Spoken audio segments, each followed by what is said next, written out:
Contento hoy día. Ha sido un fin de semana con harta novedad para nosotros. Esta resolución que llega del Consejo de Monumentos Nacionales, después de 3 años esperando nosotros, presentando un informe arqueológico, pudimos recibir una respuesta 3 años. Y ojo que este proceso comenzó mucho antes porque las comunidades tienen que conseguir autogestionar sus propios arqueólogos. Entonces, la cuarta región está muy atrasada en lo que son las humanidades y la arqueología no es la excepción. La mayoría de los arqueólogos que llegan a esta zona lo hacen con las empresas extractivas, mineras, carreteras, los parques fotovoltaicos y eólicos de las mineras. Entonces, no trabajan para las comunidades, más bien son quienes lavan la cara o blanquean proyectos extractivos cuando hay sitios arqueológicos tan importantes, por ejemplo, como el Olivar. Ahí tiene el ejemplo más claro de lo que hacen los arqueólogos en la región de Coquimbo, que es mentir, guaquear, hacerse fama a nivel internacional con sitios arqueológicos que ya estaban reconocidos desde 1920, 1930 y que hoy en día, según los expertos, ya son una piedra en el zapato para el progreso.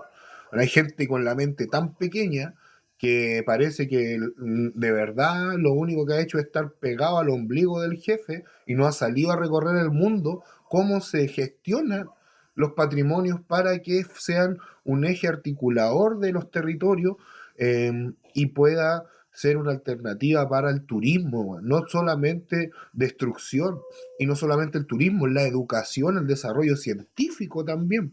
Estamos hablando que hay oficios asociados a esos sitios arqueológicos y también hay conocimiento, hay ciencia, y es lo que se espera se siga desarrollando en este país, porque si no vamos a seguir creyendo las mentiras de un grupo de la población que vive en el lujo y el confort y la mayoría con escasez de agua, escasez de alimentos, alimentándose en su mayoría con eh, comida chatarra, embutido, bueno, y al final todo eso es veneno que no ha traído la modernidad, pero que en esta zona donde hay sitio arqueológico no, no era así, po. Vayan a ver ustedes cuánto está un kilo de poroto en el supermercado hoy en día. Y hace unos 20, 30 años atrás, hasta esa época, desde la época precolombina, 3000 años atrás, los porotos eran parte de la dieta fundamental de la gente de esta zona. ¿Para qué vamos a hablar de la quinoa? ¿Para qué vamos a hablar eh, de, de otros elementos? El chañar, ni lo conoce, bueno. Por algo viene el nombre chañaral. Entonces, ahí es donde tú ves que hay aporte de lo que sabían los viejos para enfrentar el cambio climático y lo que, bueno, así que esta resolución que nos permite proteger un territorio que estaba tan postergado como lo es Piedras Bonitas, donde no hay ni camino. O sea, imagínense que esta resolución puede salvar el sitio arqueológico más grande de la comuna, que tenía un camino proyectado por el medio, tal cual el olivar. O sea, cuando pase la retroexcavadora por ahí, que ya no se puede hacer, va a ser delito, iban a desenterrar todos los cuerpos otra vez, porque si es obvio que es un cementerio. Pues, para los que andan recorriendo los cerros, ya en la planta de los pies uno siente dónde están los muertos. Y dejan mucha huella, hay restos de artefactos líticos, proyectiles, morteros, los petroglifos y un montón también de ruinas que si se pueden trabajar haciendo un plan de manejo, tiran para arriba, como lo hicieron en Argentina, por ejemplo, la ciudad sagrada de Quilmes, que es diaguita, reconocida, y que está casi al nivel de Machu Picchu, pero muy desconocida obviamente porque es del pueblo diaguita, ¿cierto? Y a propósito de eso, voy a dejarlo un ratito, estoy tomando desayuno, preparando algo, con un corto de estos profes de Argentina originaria que habla mucho, mucho de este lado de la cordillera de Chile. Vengo al tiro y escuchemos a los profes de Argentina originaria.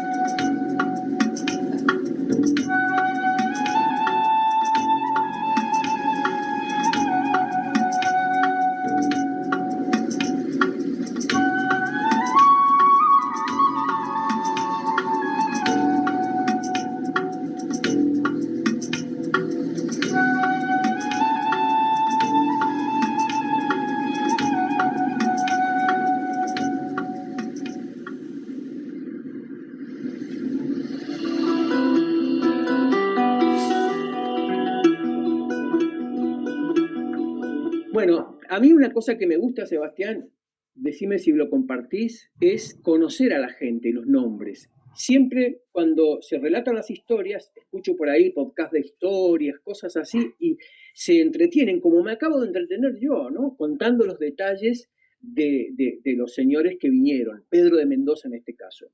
Pero nunca contamos los detalles de los de aquí, y sabemos cómo se llamaban, y en muchos casos cómo eran sus biografías mínimas.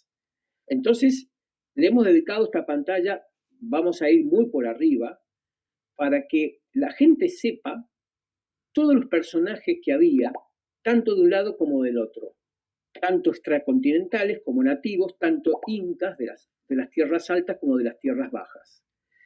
Rápidamente, porque no hay tiempo, ¿eh? Sí. Me ha gustado mucho una parte de tu libro, ¿no? De aquel donde hablabas sobre incas versus guaraníes, el primero, y ahí vos dedicabas la última parte del libro justamente a las biografías, a biografías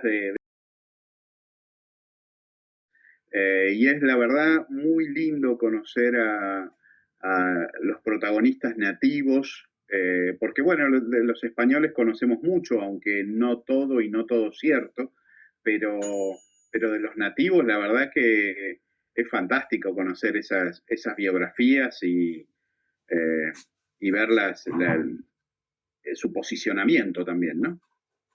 Bueno, esto se lo debemos a Marcelo Michelesi, gran amigo, a quien le mandamos un abrazo y que nos acompaña en Uh -huh. nuestros viajes por ahí, por los territorios de la historia. Y él, cuando le di el manuscrito por primera vez, me dijo, mira, todo bien, pero hay mucho personaje, mucho nombre raro, ¿no?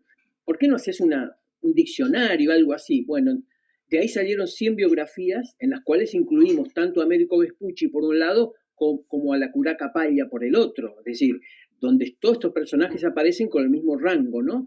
Descriptivo. Bueno, un poquito heredero de eso es esto, y vamos a mirarlo un poco por arriba.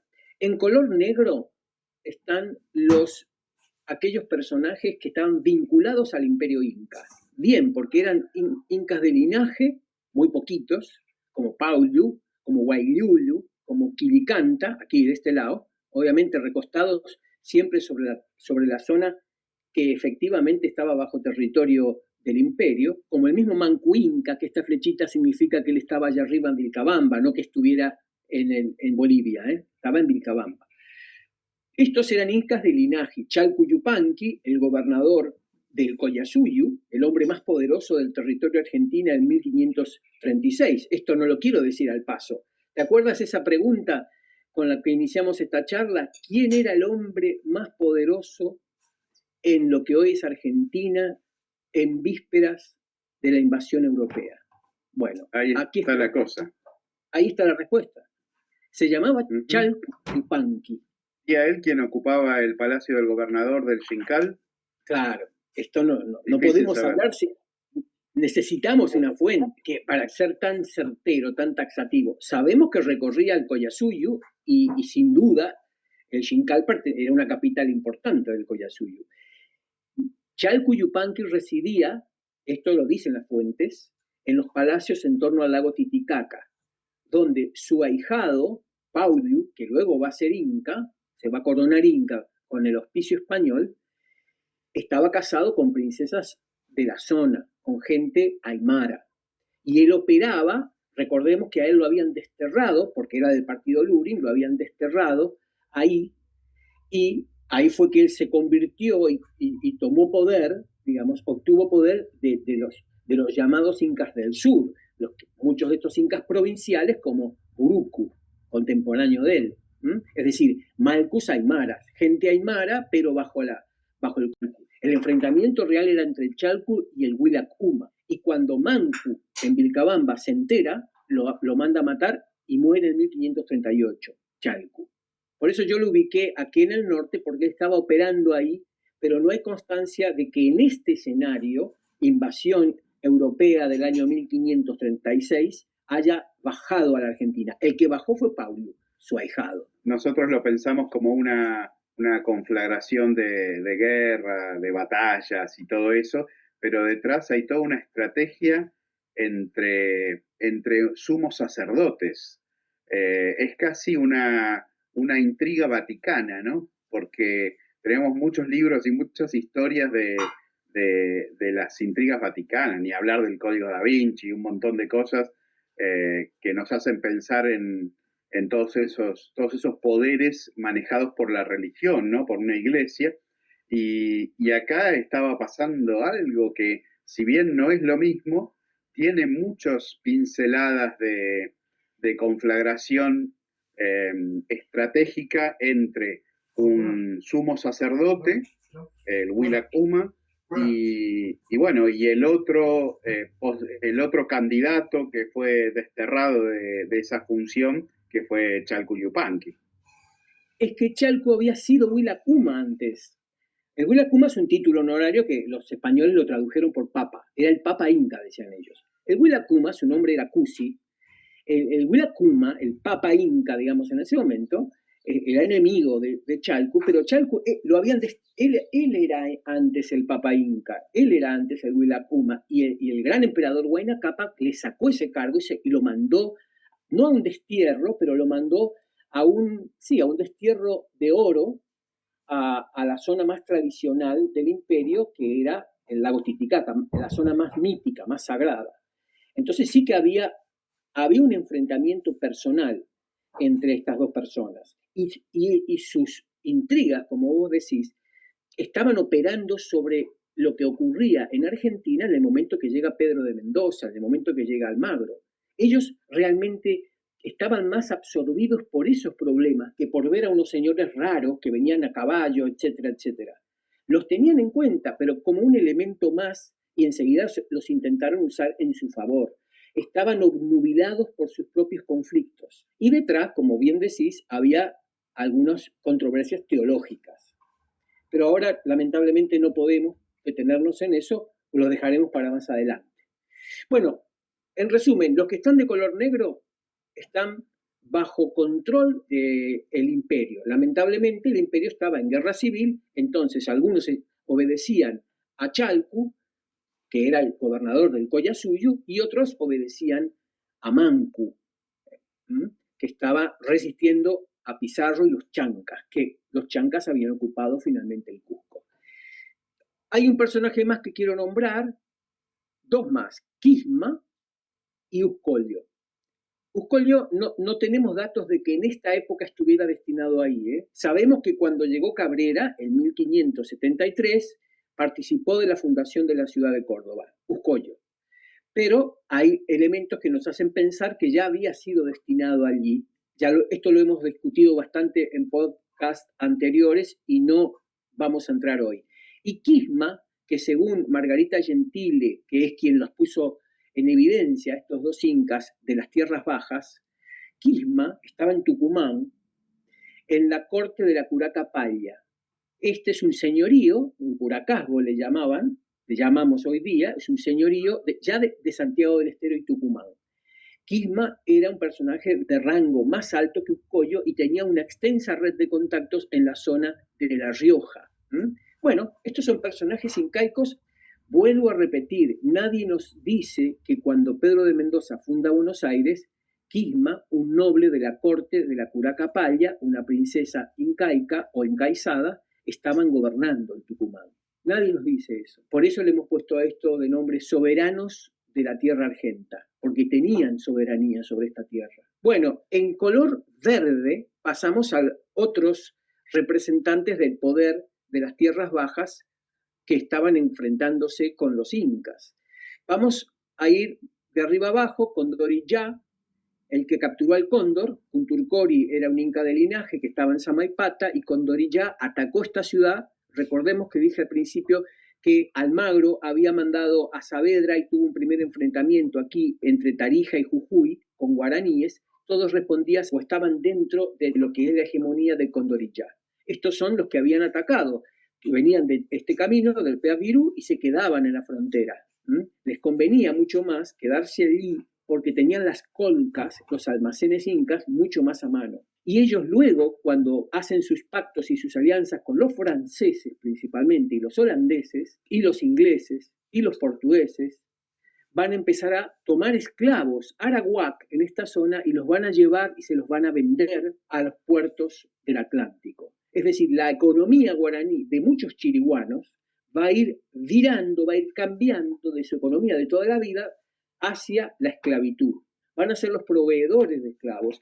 Luego, en años posteriores, va a ser la amenaza de los bandeirantes, no sé si recordás, Sebastián, es decir, la gente ya bajo dominio de Portugal que van a atacar a los trabajadores de las encomiendas hispanas. Y es pertinente para quienes no hayan visto la película La Misión. La verdad que ahí, bueno, trata justamente la caída de los jesuitas y los bandeirantes buscando esclavizar a los indígenas de la zona. Claro, estos son los chiriguanos, digamos, mucho más poderosos.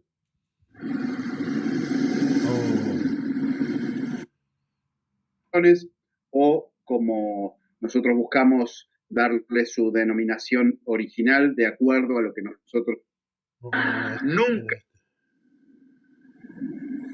Se reinició. Como el mismo Manco Inca, que esta flechita significa que él estaba allá arriba en Vilcabamba, no que estuviera en Bolivia, estaba en Vilcabamba.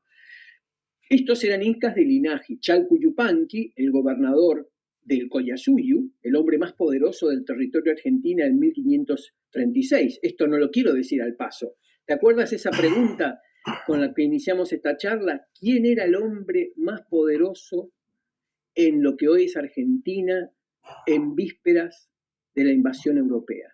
Bueno, ahí aquí está la cosa. Ahí está la respuesta. Se llamaba Chalco Yupanqui.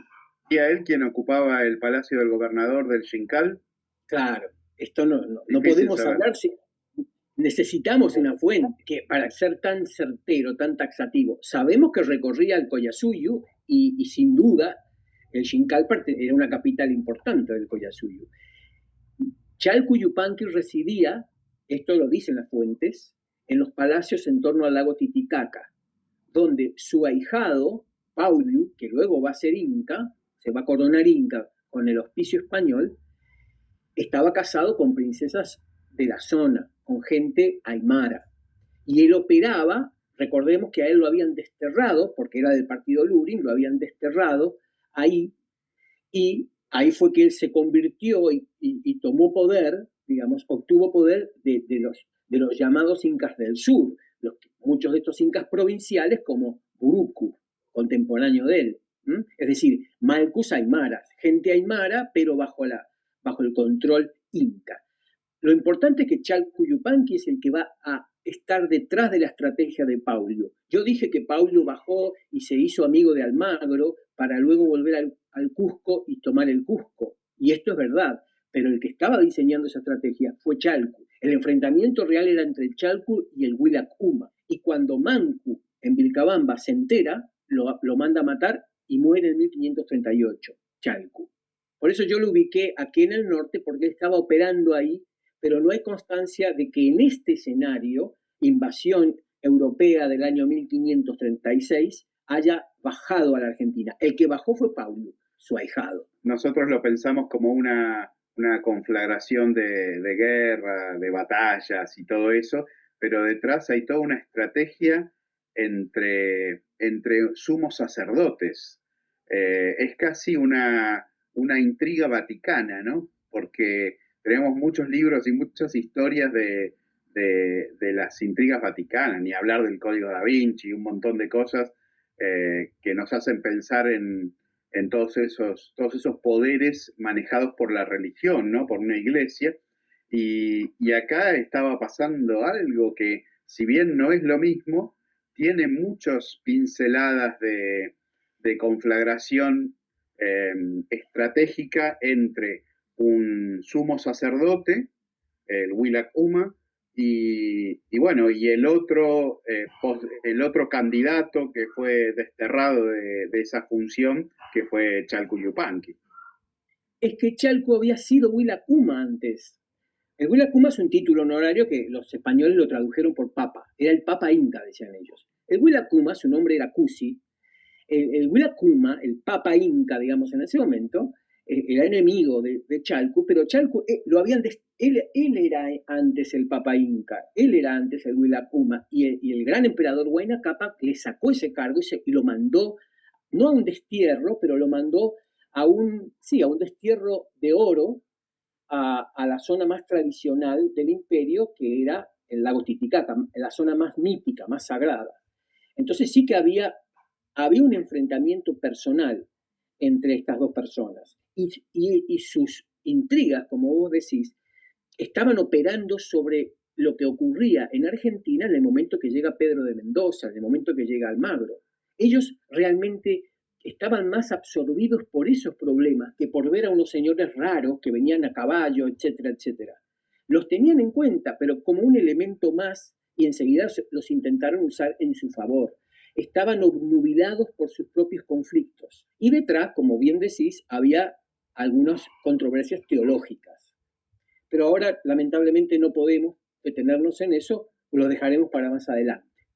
Bueno, en resumen, los que están de color negro están bajo control del imperio. Lamentablemente, el imperio estaba en guerra civil, entonces algunos obedecían a Chalcu, que era el gobernador del Collasuyo, y otros obedecían a Mancu, que estaba resistiendo a Pizarro y los chancas, que los chancas habían ocupado finalmente el Cusco. Hay un personaje más que quiero nombrar, dos más, Quisma y Uscolio. Uscolio no tenemos datos de que en esta época estuviera destinado ahí. Sabemos que cuando llegó Cabrera, en 1573, participó de la fundación de la ciudad de Córdoba, Uscolio. Pero hay elementos que nos hacen pensar que ya había sido destinado allí. Esto lo hemos discutido bastante en podcasts anteriores y no vamos a entrar hoy. Y Quisma, que según Margarita Gentile, que es quien los puso en evidencia, estos dos incas de las tierras bajas, Quisma estaba en Tucumán, en la corte de la Curaca Palla. Este es un señorío, un curacazgo le llamamos hoy día, es un señorío de Santiago del Estero y Tucumán. Quisma era un personaje de rango más alto que Uscolio y tenía una extensa red de contactos en la zona de La Rioja. Bueno, estos son personajes incaicos. Vuelvo a repetir, nadie nos dice que cuando Pedro de Mendoza funda Buenos Aires, Quisma, un noble de la corte de la Curaca Palla, una princesa incaica o encaizada, estaban gobernando el Tucumán. Nadie nos dice eso. Por eso le hemos puesto a esto de nombre soberanos de la tierra argenta, porque tenían soberanía sobre esta tierra. Bueno, en color verde pasamos a otros representantes del poder de las tierras. ¿Qué tiene que ver esto con Chile? Acá en la cuarta región estamos mucho más cerca de esta realidad que de Arica y que de Concepción, Temuco. Y aquí hay mucha información de los pueblos, ¿ya? Según las interacciones con el Inca.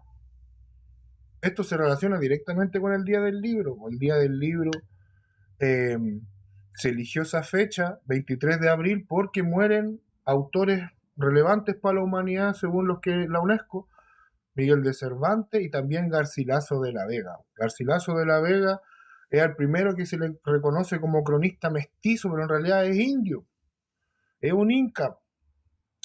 Y descendiente de todo esto, él junto a otro, Guamán Poma de Ayala y muchos más que fueron parte de la resistencia indígena, que yo creo que todos los pueblos, especialmente para los del sur de Chile, como el pueblo mapuche, todavía continúa, si nunca fueron derrotados, porque entonces eso también guarda memoria de los habitantes de los territorios, y ahí el pueblo de Aguita está presente en toda esta zona, y hay un tema de un genocidio gigante que está en este contexto, ¿ya?, de resistencia incaica y de colonización española, porque el español jamás terminó con la institucionalidad del Tahuantinsuyo. Ellos incorporaron a la administración colonial todo lo que era la estructura inca. Y la estructura inca no nació pacíficamente o sin tensiones ni de un día para otro. La expansión inca primero fue hacia el norte y después hacia el sur. y ahí habían pueblos que dominaban distintos oficios y que desarrollaban ya más el arte utilitario. Bueno, gente que ya conocía la metalurgia, la agricultura, la pesca, la talabartería, textilería de forma muy detallada. Y ahí es cuando dice, vamos al museo. La importancia del museo, la importancia del patrimonio eh, y también del cuidado de los ecosistemas, que son esas materias primas que permiten desarrollar esas cosas con una tecnología que solo sale de las manos.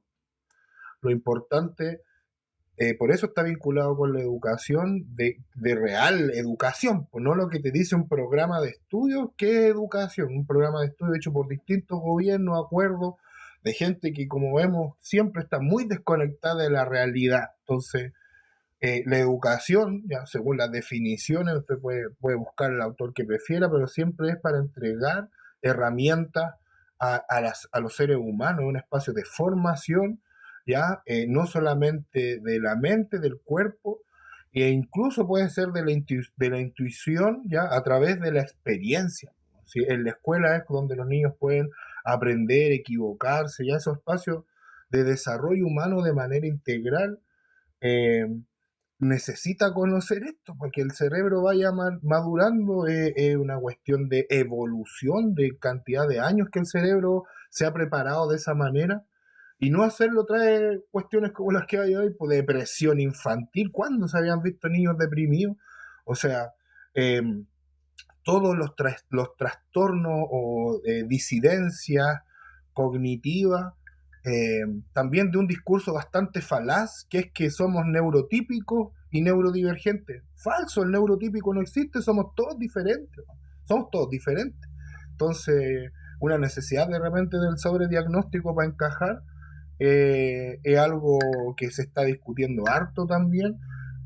Hablar de salud mental es un tema y se relaciona obviamente con los territorios. Aquí en esta zona rural, por ejemplo, donde se han desplazado comunidades completas. Ya, aquí busquen los diarios, salió esta semana, el 15% de la población de Montepatria migró en los últimos años. Eso justamente tiene que ver con cambios de estilo de vida. Ya no se apoya a ningún agricultor pequeño. Cuando se habla de agricultura es de agroexportadores millonarios. Eso es lo que hace el gobierno, los gobiernos, y hacen la prensa, la propaganda.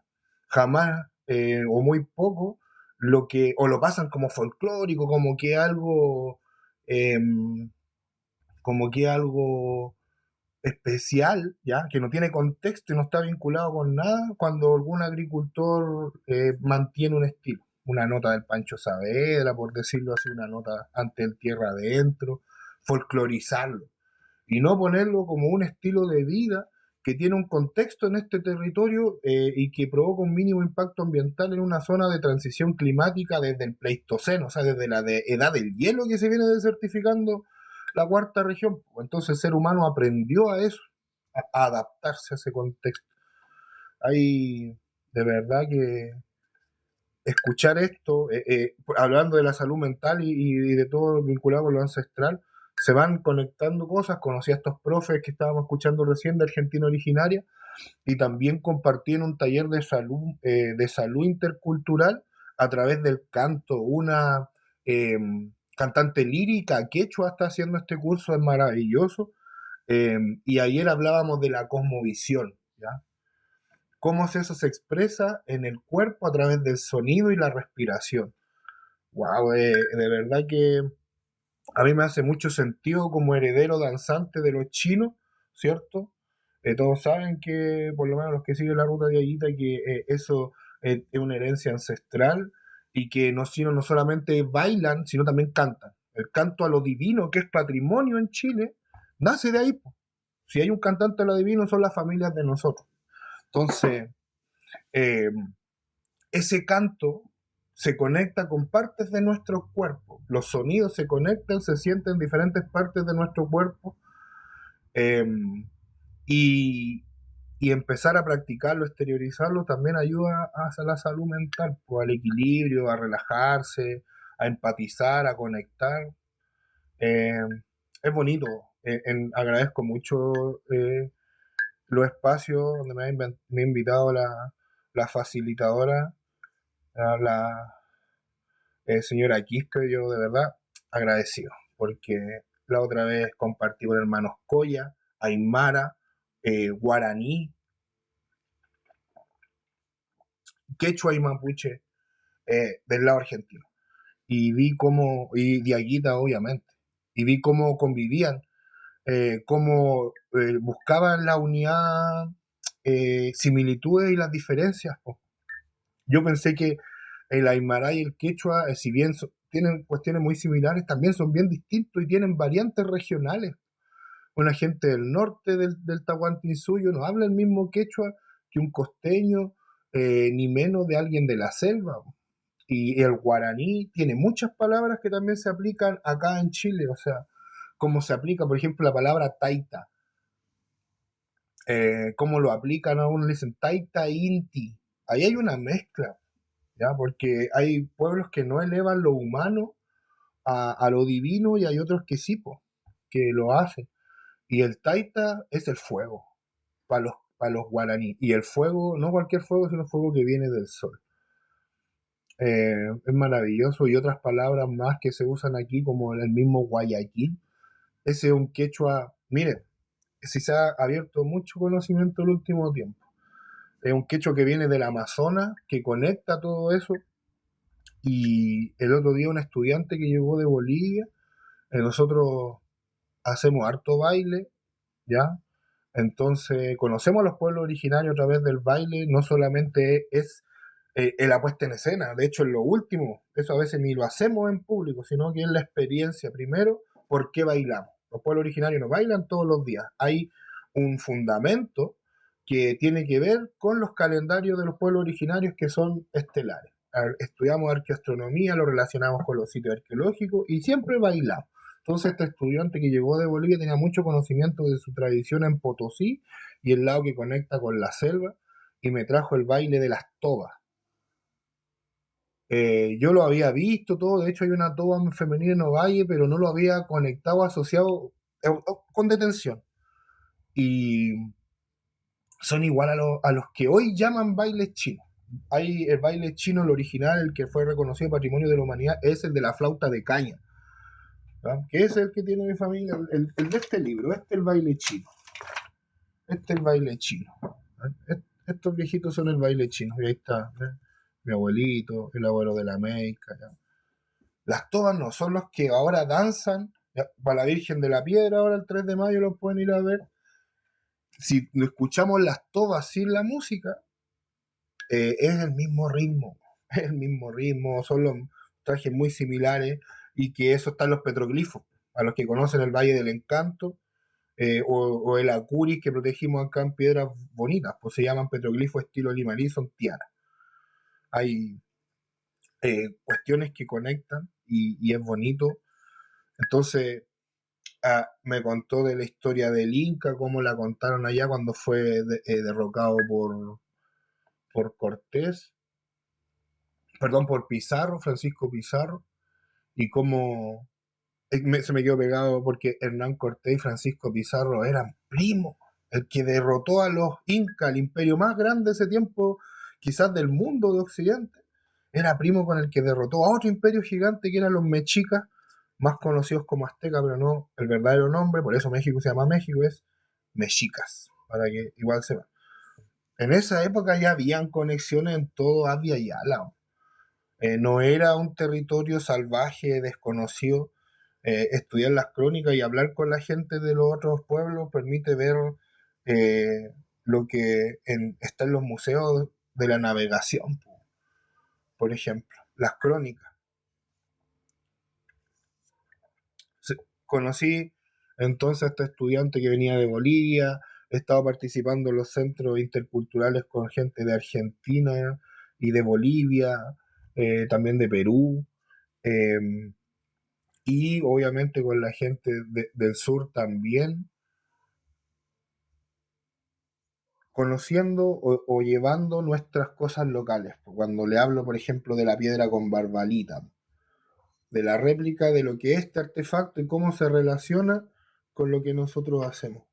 Justamente en el canto, y en la estructura. ¿Ya? O sea, los jarros patos, si usted lo ve, están todos con la boca abierta y llorando. Y debo decirlo, yo también cometí esa interpretación y es como razonable, es como lo primero que se te va, que son alucinógenos. Que el jarro pato representa un trance chamánico con un alucinógeno y que eso es como un fluido de la boca y que lo que sale también el llanto de eso y yo no creo que sea eso. Yo en realidad tengo otra teoría que la he conversado con varios arqueólogos y musicólogos. Quería mostrarle el jarro pato.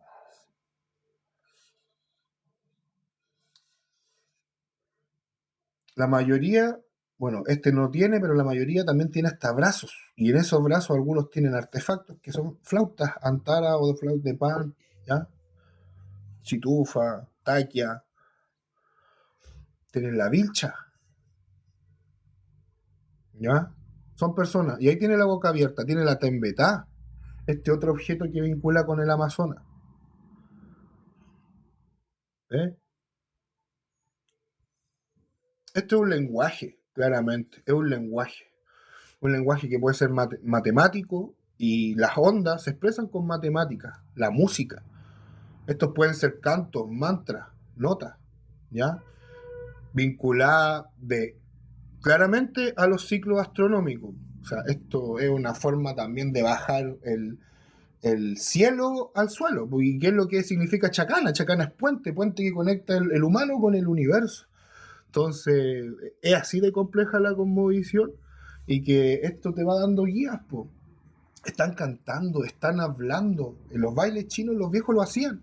Busquen Andacoyo 1957, la única forma, está en YouTube ese documental, la única manera de hablarle a la Virgen era cantándole. Y ya ahí lo que representa la Virgen en la época colonial en adelante, y eso también está en las crónicas, lo tenemos más de los profes argentinos, muchos pueblos originarios, eh, hicieron pasar a la Virgen. Hicieron pasar a la Virgen como la Pachamama.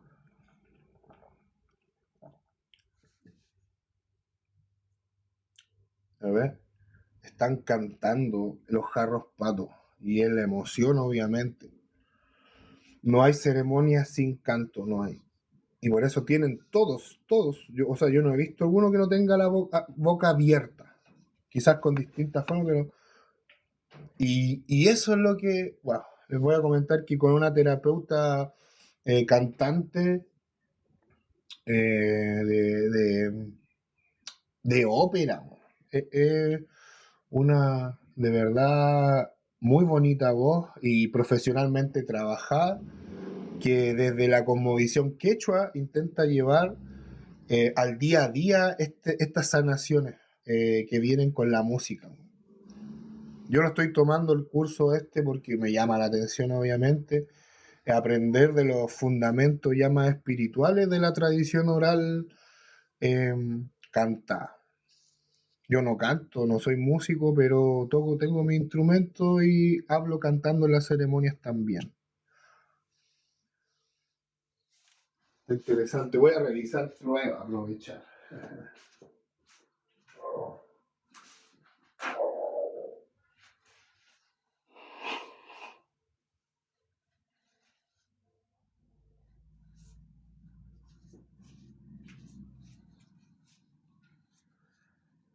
Me estoy resfriando.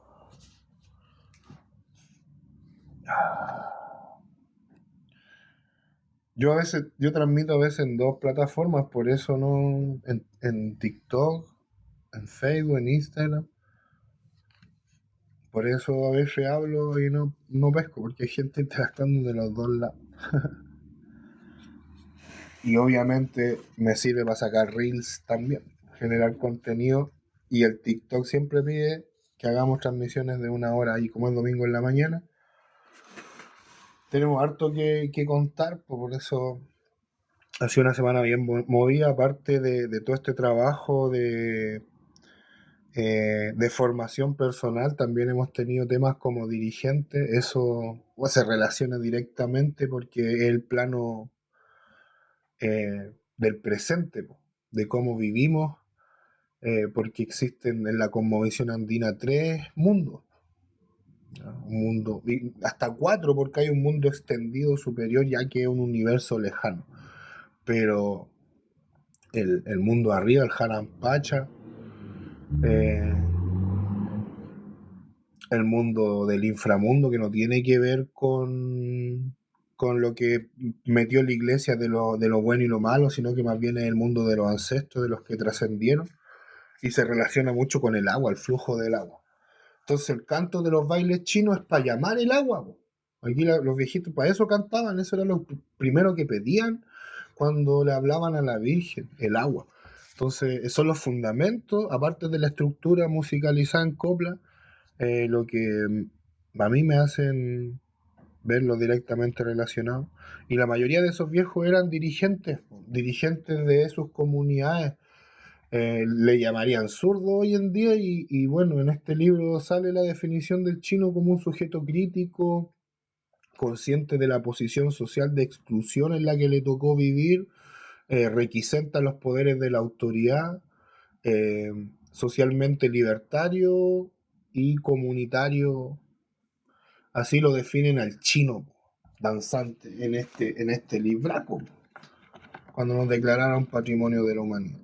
Yo obviamente me lo aprendí de memoria esa definición porque la encuentro muy pertinente y la vivo en carne propia. Y sé que la han vivido varios abuelos porque los conozco, algunos de carne y otros de oído. Lo que es la autoridad, el concepto de autoridad, muchos hoy en día y con justa razón lo relacionan con el poder de incluso golpear. Pero la palabra autoridad viene de saber. La autoridad es un saber socialmente reconocido. No es la potestad. No es que venga un carabinero y te lleve preso porque tiene el poder del Estado. No, eso se mezcló después. Entonces, autoridad. Estos viejos tenían autoridad porque hablaban bien entre ellos. Bueno, y también hay lo bueno y lo malo, ¿cierto? Como en todo. Y yo creo que el chino lo representa también.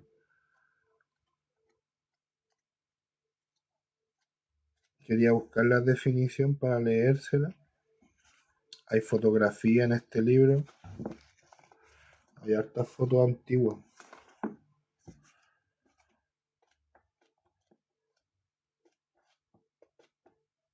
Bueno, igual les quería decir que ese canto que llama el agua, que nace del mundo de abajo, o de la parte del cuerpo humano que se conecta con el mundo de abajo, según los quechua, que es como el timo. Ya, esto es el verdadero corazón, pues de aquí vienen nuestras emociones. Pues. El corazón bombea sangre, pues, pero el amor, todo eso, nace aquí del timo. Entonces, eso y de ahí nace el canto. Oh, el que hace los jarros patos. Oh. Y eso te conecta con el mundo de arriba, te comprime cuando tú respiráis, sopláis la flauta, cuando la rajáis. Pues. Es un aliento y por eso se llama sonido rajado y se ve como la herencia de Diaguita, aun cuando no es el único pueblo que tiene sonido rajado, sí es el único pueblo de la zona que lo tiene en diferentes instrumentos, incluso de piedra, el sonido rajado, porque eso es una estructura, doble cámara. Las cañas, una gruesa y una angosta, tiene una medida, esto por dentro también es ancho y angosto, y se da lo mismo, y ¿dónde se unen? En este mundo. Y eso de repente te perjudica o se vio afectado, mejor dicho, en la época colonia con la cortada de la lengua. Aquí a la gente le cortaron la lengua y eso era una amenaza de las abuelitas hasta no hace mucho, así cuando había alguien muy pesado, cuando le querían a cortar la lengua.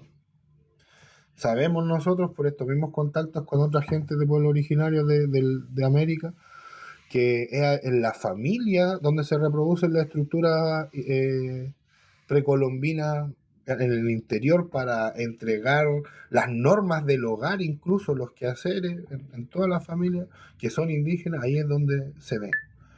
Y sí, pues aquí también aplicamos. Es un tema que lo voy a desarrollar, ojalá que, bueno, este taller continúa, es cada 2 semanas y, y le voy a preguntar sobre este tema que le estoy hablando. No alcancé ayer. Aprender a meditar sirve mucho. Hay mensajes, a ver.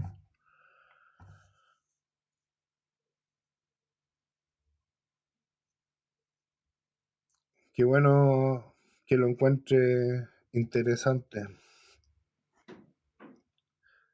Hay de verdad que harto en los museos que es de acá de Chile y que debería ser más puesto en valor.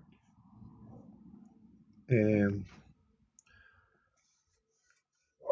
Cuando hablamos de cultura, pues sí, en el Día del Libro, todos los del gobierno salieron a publicitar el libro. El libro tiene IVA, pues. Imagínense que a mí me piden, yo escribí el libro Anaquita y el Jarro Pato que se publicó en Inglaterra y acá en Chile, en inglés y en español, por un proyecto que levantamos con la asociación a nivel internacional. Entonces me piden de todos lados, yo el libro no vendió ninguno, lo he regalado. Eh, la impresión de cada libro son sobre 20.000 pesos en todo el libro. Entonces venderlo después es más caro. Y eso, bueno, es por la calidad del papel, todo eso, todo lo han destacado. Entonces, esto también es una necesidad de escribir cosas que no estaban escritas más que en la greda, en la piedra, en el cuero, en la lana.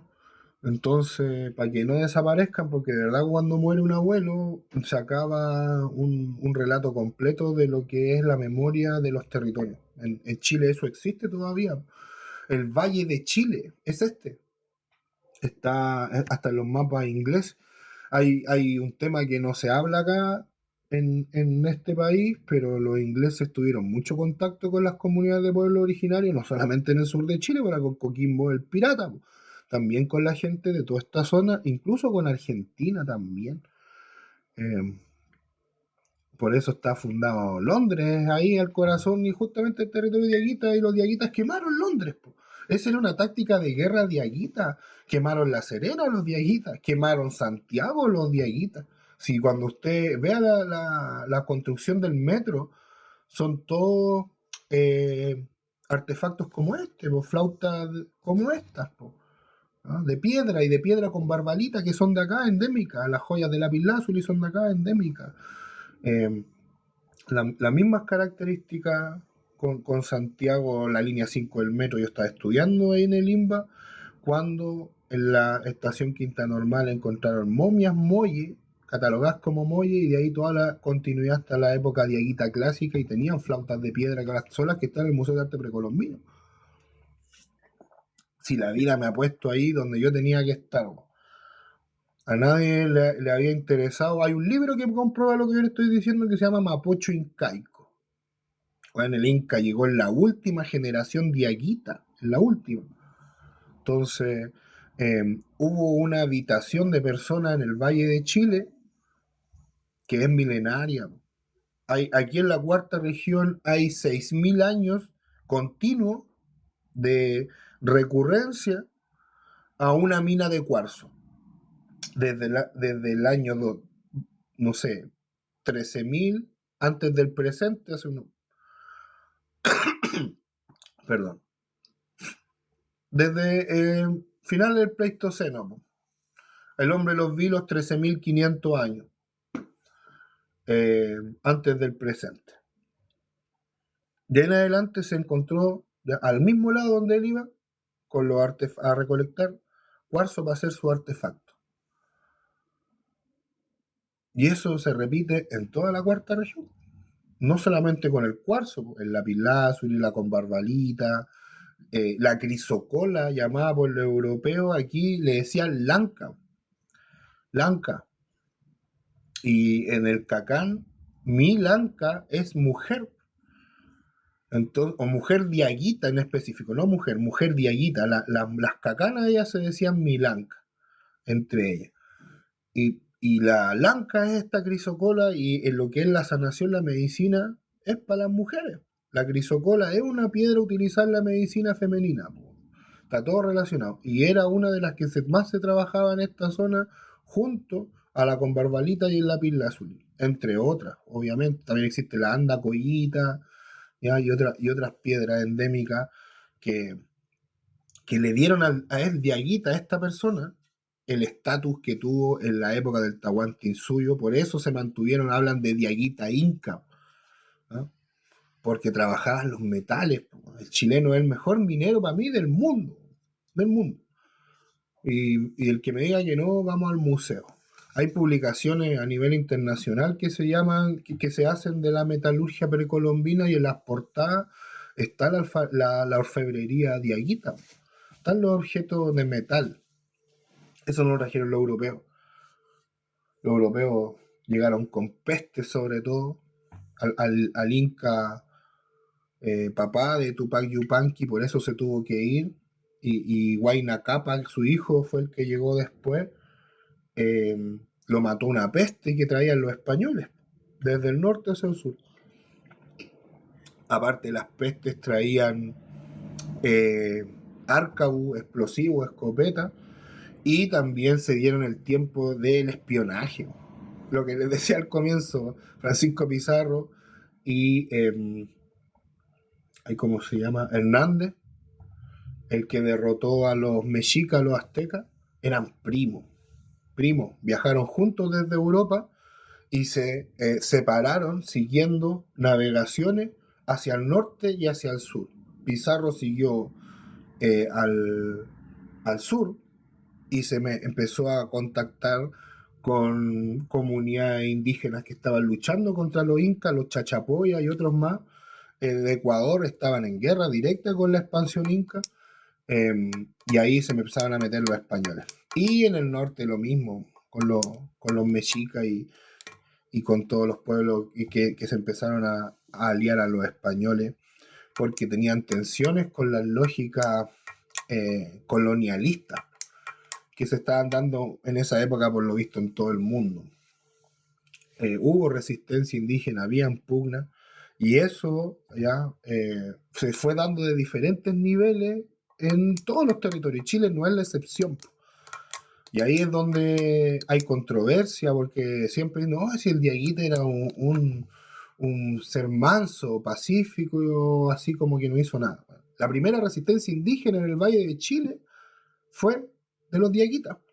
Los Diaguitas mataron a Diego de Almagro.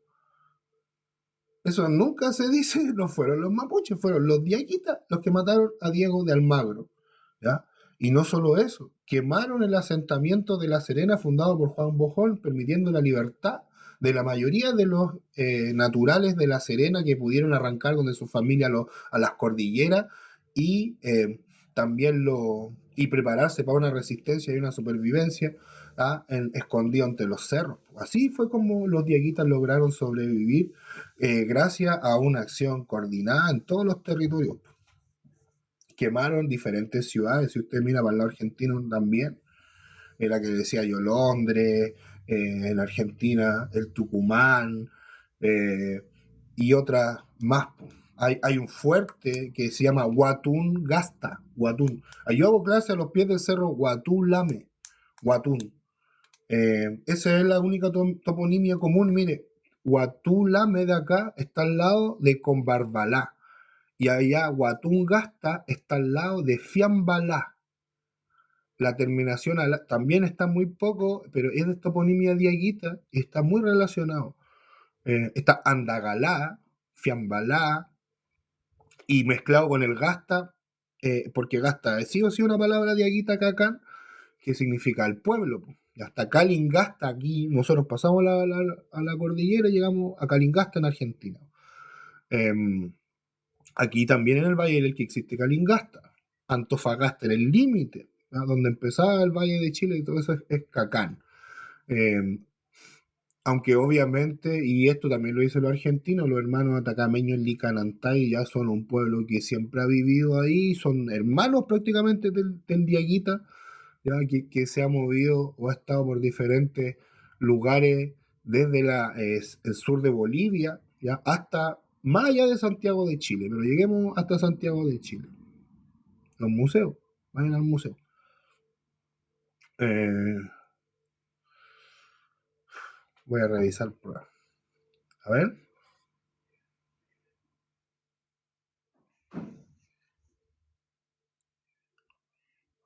No entiendo en qué época la normal población dieguita a la baja. Yo creo que hubo resistencia a los diferentes invasores. ¿De dónde viene la palabra diaguita? Yo creo que ahí es donde está la controversia o la ignorancia y por eso la negación. La palabra diaguita es un exónimo, no fue tomada por el pueblo originario. No fue como que dijera la gente, nosotros somos los diaguitas. No, fue como los llamaron los españoles a interpretación de los incas. Los incas, ¿ya? Ah, me está censurando el TikTok, espera, me está pidiendo que haga una verificación, ya. Los incas, eh, el TikTok siempre me hace esto de pedirme verificaciones, ¿ya? Y me desconcentro un poco. Los incas fueron haciendo diferentes niveles de alianza o enfrentamiento con las comunidades que se encontraban. Con los diaguitas argentinos tuvieron guerras. Donde empiezan las guerras calchaquíes, ya es con los incas. Y con los profes estos que les mostré de Argentina recién, al principio, tienen libros escritos de eso. ¿Ya? Lo que pone al territorio diaguita desde Jujuy hasta Santiago de Chile, no como una periferia del Tahuantinsuyo, sino como un lugar eh, emblemático, sobre todo porque muy pocos indígenas lograron el desarrollo de la metalurgia como se hacía en esta zona. Y eso, vamos al museo, con las piedras, con lo que hablábamos anteriormente aquí, en lo más duro que se ha hecho en Aviala y casi en el mundo, el temple de la herramienta de cobre de Atacameño y Diaguita, y en especial en esta zona. Entonces, eh, los incas no querían pelear tanto con los diaguitas, entendiendo que también había un gran sector que se había mezclado con otros pueblos, que eran los calchaquíes, que ellos son parientes más de los guaraníes. ¿Ya? Aquí hay un tema continuo de mezclas de tribus y de ir conformando una identidad. ¿Ya? Estamos hablando desde la época de los petroglifos en adelante, de lo que hablan el Molle en adelante, e incluso acá en Chile con una transición intermedia que es el ánima. ¿Ya? Pero es la misma gente con diferentes migraciones, diferentes eventos quizás sociopolíticos, ¿ya? Pero que en ese tiempo no afectaban tanto la vida del desarrollo de las comunidades mientras fueran autónomas.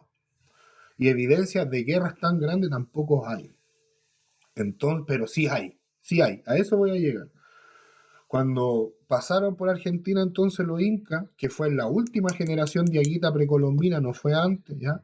Encontraron resistencia en el lado argentino y en el lado chileno, justamente en Copiapó, ¿ya? Ahí hay evidencia de niñas masacradas en la época del Inca, en la época precolombina. ¿Para qué? Para provocar a los locales y estos salieran al enfrentamiento. Se llama la Iglesia Colorada, es un sitio arqueológico muy conocido en la investigación internacional. Entonces sale hasta en el Discovery Channel, Discovery Civilization, una cápsula de esa investigación que se hace genética a los cráneos de las niñas que fueron ejecutadas por los incas. Si esto se lleva a otro ritual que es la capacocha, que se encontró en el Cerro del Plomo, ¿ya? En Argentina, en las momias de Yuyayaico, Humahuaca, y yo creo que acá en nuestros cerros están también esos, bueno, no los van a venir a sacar porque estamos nosotros. Es por eso estamos también contentos que llegó una resolución del Consejo de Monumentos Nacionales después de 3 años, de que presentamos el informe arqueológico. O sea, Tuvimos 10 años haciendo un estudio arqueológico que lo terminamos, lo entregamos, y 3 años en darnos respuesta. Eso es lo que se demora a proteger en Chile, más o menos, para lo que dicen que no hacemos nada y que esto es una cuestión que no sirve para nada. Sí, po. Ya. Yo, por lo menos, mi gestión como dirigente de una asociación provincial y comunal, eh, pude proteger 2 sitios arqueológicos con resolución, uno en Conbarbalá, que es Los Bullines, y otro es aquí en Montepatria, que ahora es Piedras Bonitas. Las resoluciones vienen prácticamente casi con mi nombre, y el nombre de nuestras organizaciones que la yo represento, así que sí sirve saber todo esto. Y por eso hay que irse educando, porque siempre hubo familias y esas familias tuvieron sucesiones que se mantuvieron, incluso reconocidos en la época colonial. Vamos a llegar a eso. Los, los diaguitas entonces se fueron enfrentando, ¿ya? Pero igual aquí tienen que tener en cuenta, por eso le digo que no solamente la cordillera era la pasada, también el puerto. Y por el puerto llegaron a Coquimbo los incas también, pues, ¿ya? Los incas tenían embarcaciones que por lo menos podían transportar a 30, 40 personas. Imagínense una liebre, una micro de las que corre por la carretera, eso en el mar, ¿ya? Eso no eran pocos los que tenían en la flota. Y esas fueron justamente las que siguieron, ¿ya? Los Francisco Pizarro y el Cortés en la época de que llegaron a Centroamérica, pues acuérdense, pues, ahí ellos pueden sacar todo el rollo de para dónde iban los indígenas.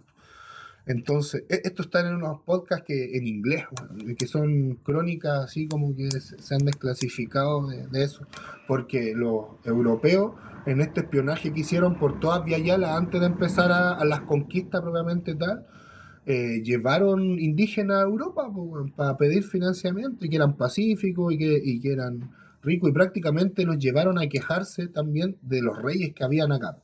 El Inca era un rey, Moctezuma era un rey, y todas las dinastías con sus propios nombres particulares, obviamente.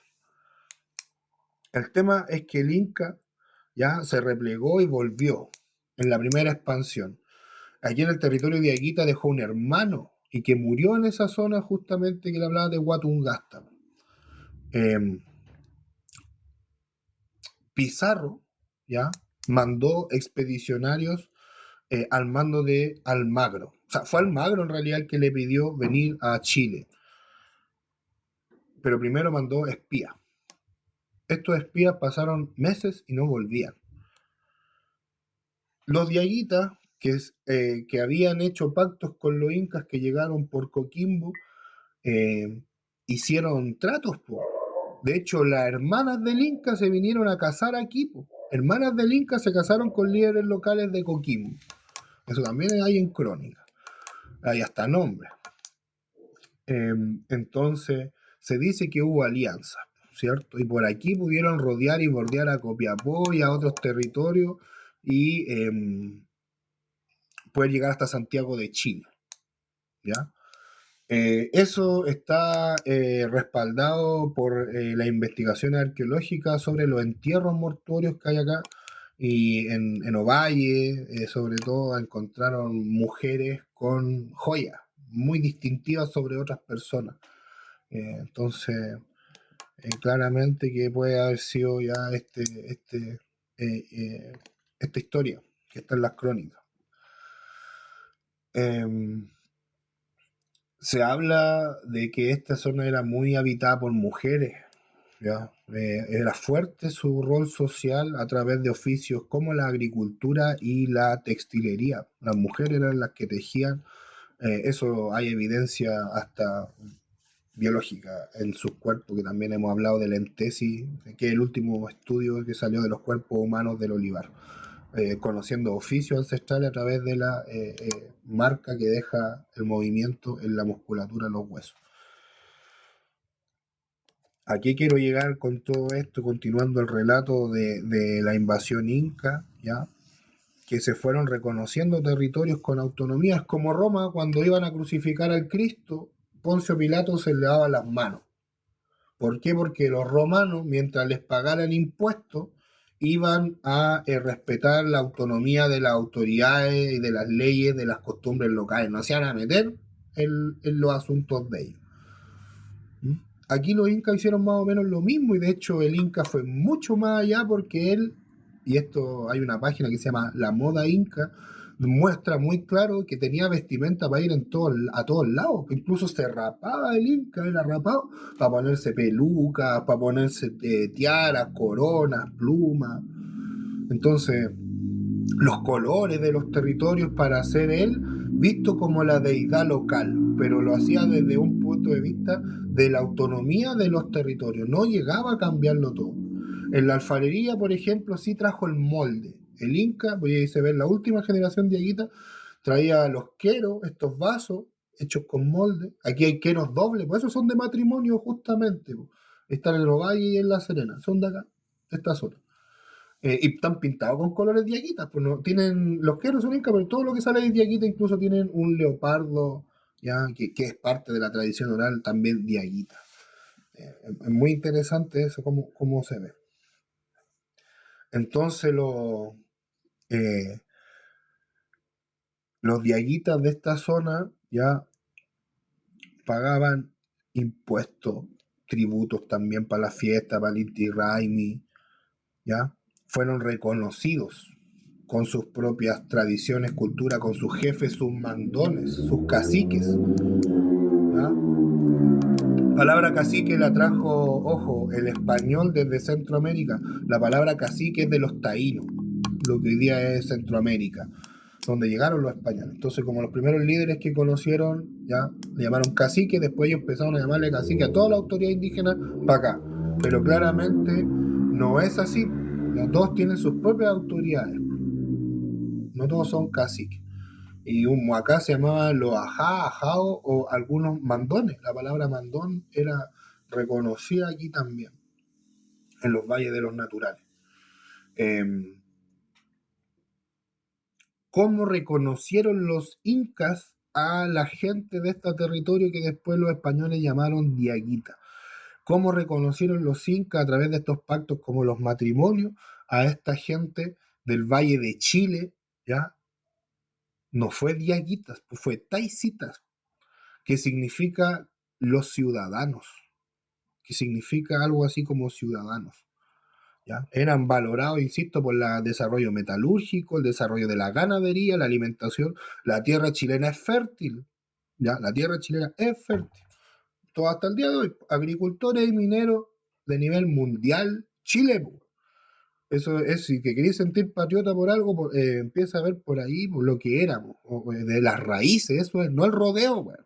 Allí los viejos no andaban matando vacas, de hecho, las cuidaban, les daban comida, molían papas, zapallo, ¿ya? Quinoa, le hacían una papilla y se la daban a las llamas que después le sacaban la lana y tejían. No había rodeo. ¿Ya? El rodeo viene de las cárceles españolas. Es como que los presos de aquí de Chile fueran a invadir otro país y después las tradiciones de la cárcel de Chile fueran tradiciones en el otro país porque llegaron los presos a conquistar. Y esto está respaldado en todos lados. Ahí para que los que vean crónica les guste, ya son los presos que estaban condenados a muerte por delitos atroces, a los que después llamaron conquistadores. Uno de esos, Diego de Almagro. Le pusieron entonces los taicitas. Se parece mucho a lo de los romanos. ¿Por qué? Los romanos llamaron o inventaron la palabra latino. Mire, y hoy día muchos dicen, no, yo soy latino, soy latino. ¿Qué es el latino? Las concesiones de latinidad. ¿Ya? Era una concesión, o sea, era un estatus jurídico. Es como hoy día decir ser persona. ¿Ya?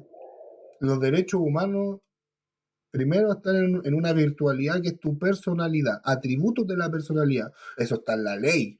Tener un nombre, tener un domicilio, ahora tener una nacionalidad, ya, eso. Era lo que los romanos llamaron latino a los no romanos, a los que no eran romanos.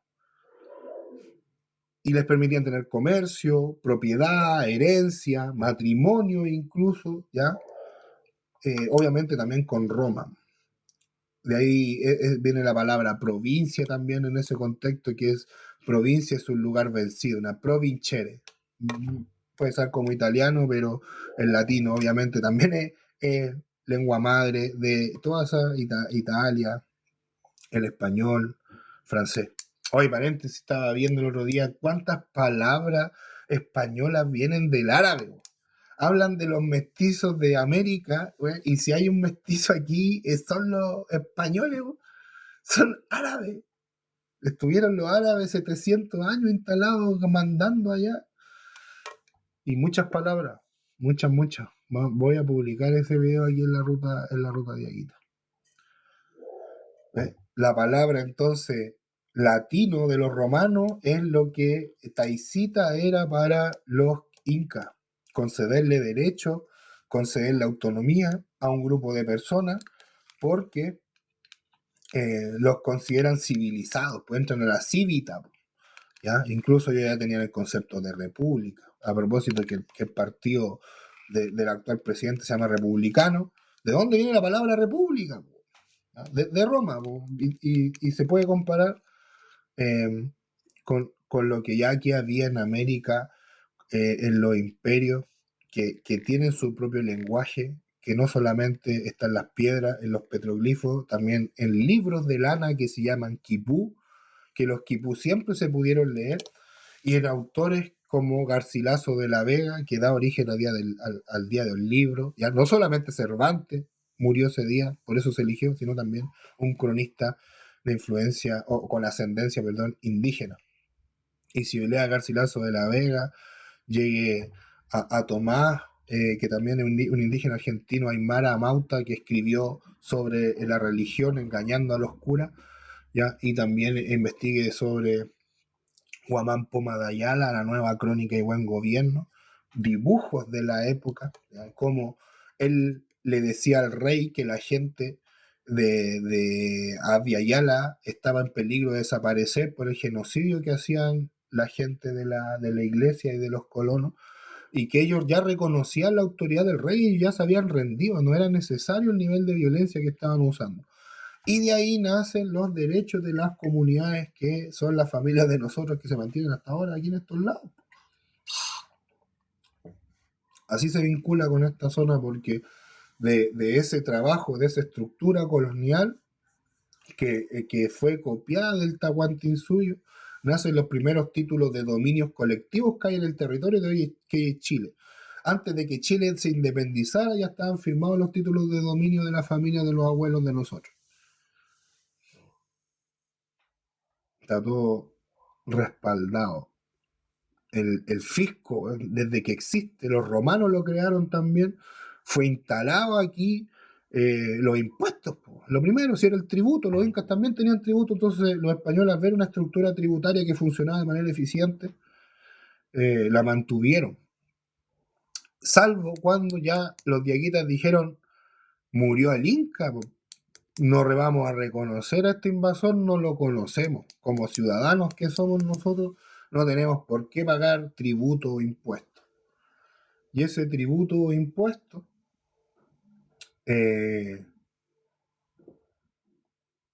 fue el que hizo que los expedicionarios de Diego de Almagro viajaran una avanzada, un pelotón, a ver por qué no llegaban. Y así fue como entraron al Valle de Chile, fueron capturados, interrogados por consejos indígenas, donde estaba Marcandey padre y Nantoc y otros indígenas más del valle de Copayapu, de Copiapó, del Huasco, todo lo que es la tercera región hoy, ¿ya?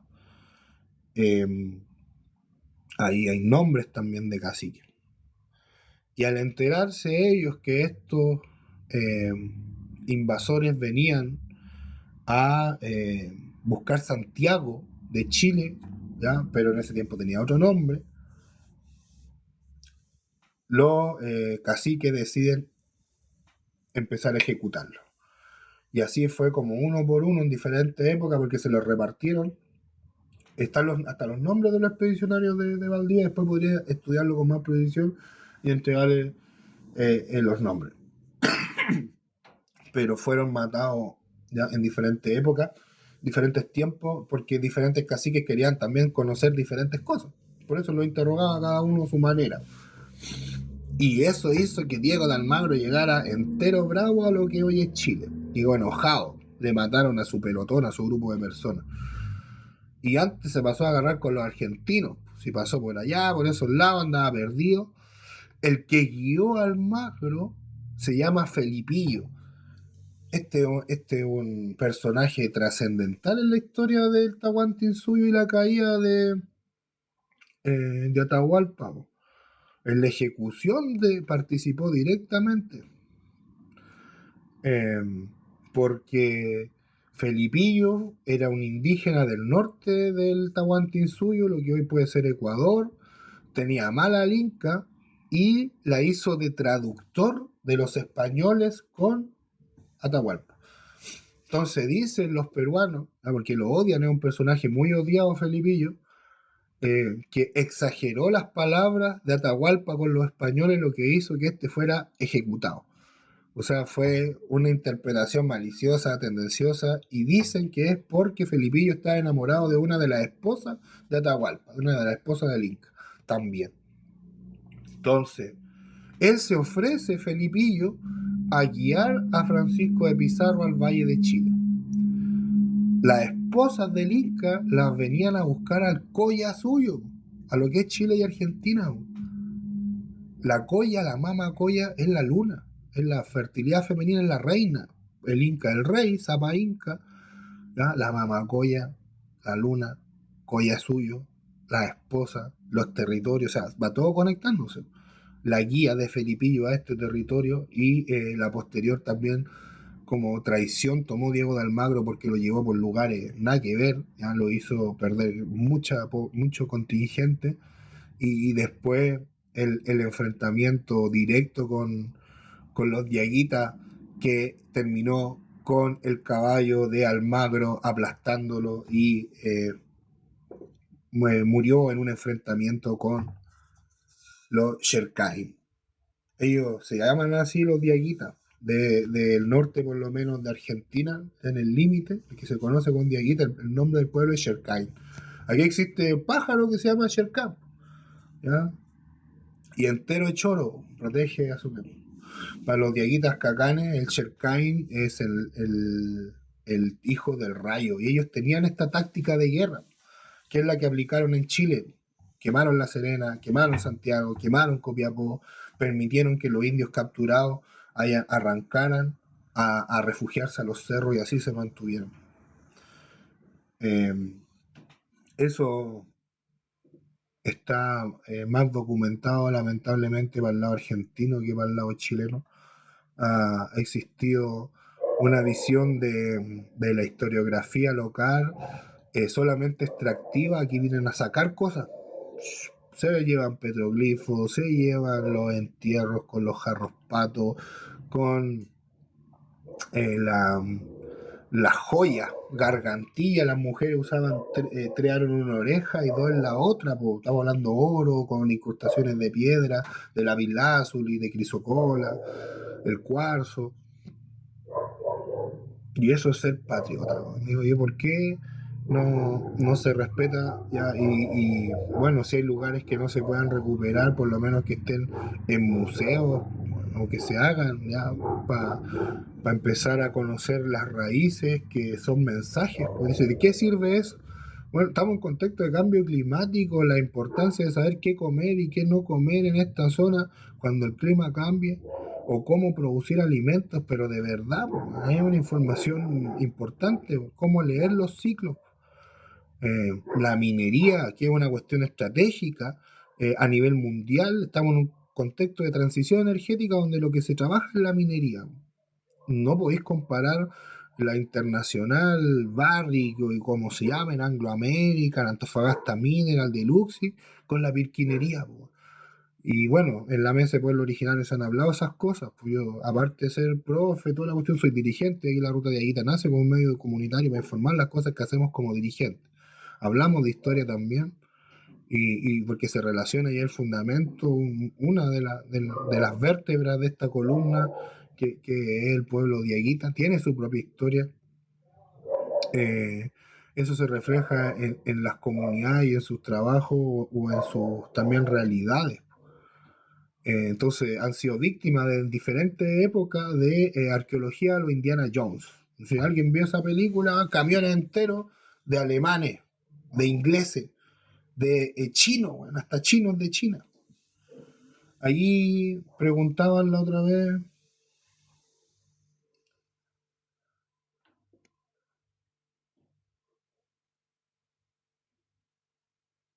Voy a leer el comentario que hay en TikTok. Como digo, a veces transmito en más de una plataforma, por eso no veo mucho los comentarios.